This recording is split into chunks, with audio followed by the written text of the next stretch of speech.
Saint Augustine Commentary on the Gospel of John, chapter 11, following. The third example of death is Lazarus. A grievous kind of death it is, and is distinguished as a habit of wickedness. For it is one thing to fall into sin, another to form the habit of sinning. He who falls into sin and straightway submits to correction will be speedily restored to life. For he is not yet entangled in the habit, he is not yet laid in the tomb. But he who has become habituated to sin is buried, and has it properly said of him, he stinks. For his character, like some horrible smell, begins to be of the worst repute. Such are all who are habituated to crime, abandoned in morals. You say to such a one, do not so, but when will you be listened to by one on whom the earth is thus heaped, who is breeding corruption and pressed down with the weight of habit? And yet the power of Christ was not unequal to the task of restoring such a one to life. We know, we see every day men changing the very worst of habits and adopting a better manner of life than that of those who blame them. You detested such a man. Look at the sister of Lazarus herself. If indeed it was she who anointed the Lord's feet with ointment and wiped with her hair what she had washed with her tears, who had a better resurrection than her brother, she was delivered from the mighty burden of a sinful character, for she was a notorious sinner, and had it said of her, her many sins are forgiven her, for she has loved much. Luke chapter 7, verse 37 to 47. We see many such, we know many. Let none despair, but let none presume in himself. Both the one and the other are sinful. Let your unwillingness to despair take such a turn as to lead you to make choice of him, in whom alone you may well presume. So then the Lord also raised Lazarus to life. You have heard what type of character he represents. In other words, what is meant by the resurrection of Lazarus. Let us now therefore read over the passage, and as there is much in this lesson clearly already, we shall not go into any detailed exposition, so as to take up more thoroughly the necessary points. Now a certain man was sick, named Lazarus, of Bethany, the town of Mary and Martha, his sisters. In the previous lesson, you remember that the Lord escaped from the hands of those who sought to stone him and went away beyond Jordan, where John baptized. Chapter 10, verse 39 and 40.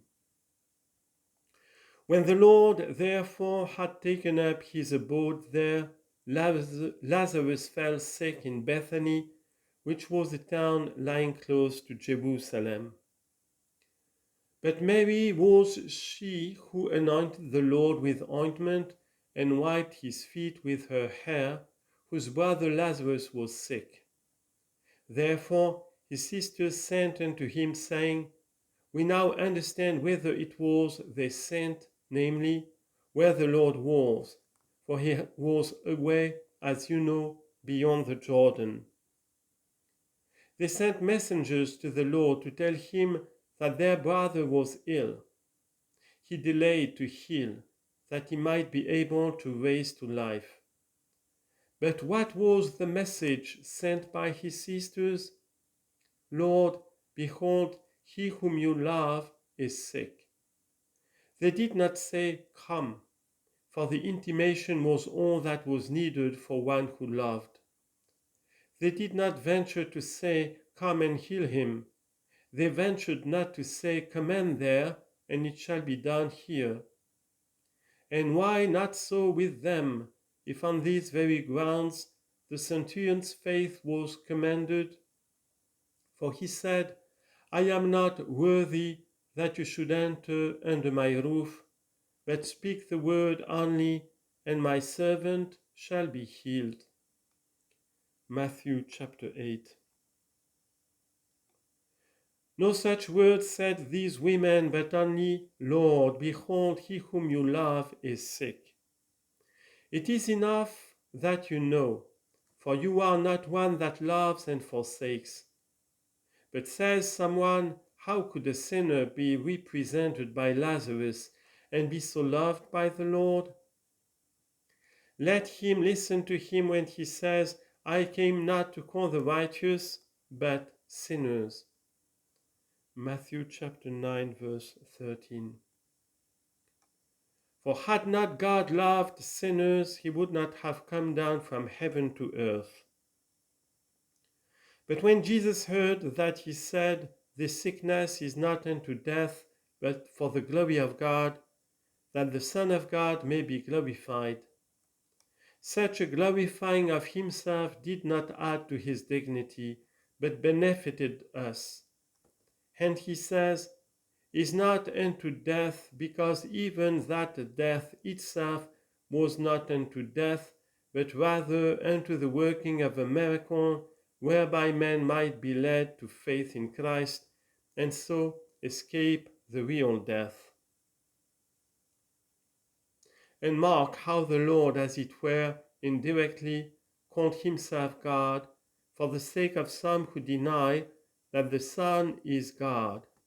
For there are heretics who make such a denial, that the Son of God is God. Let them hearken here. This sickness, he says, is not unto death, but for the glory of God. For what glory? For the glory of what God? Hear what follows, that the Son of God may be glorified. This sickness, therefore, he says, is not unto death, but for the glory of God, that the Son of God may be glorified thereby. By what? By that sickness. Now Jesus loved Martha and her sister Mary and Lazarus. The one sick, the others sad, all of them beloved. But he who loved them was both the Saviour of the sick, nay more, the raiser of the dead, and the comforter of the sad.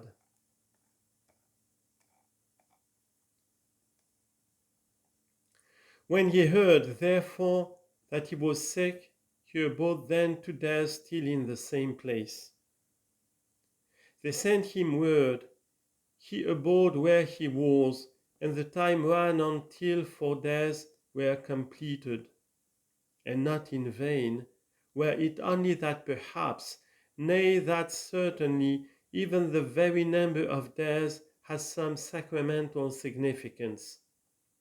Then after that he says again to his disciples, "Let us go into Judaea," where he had been all but stoned, and from which he had apparently departed for the very purpose to escape being stoned.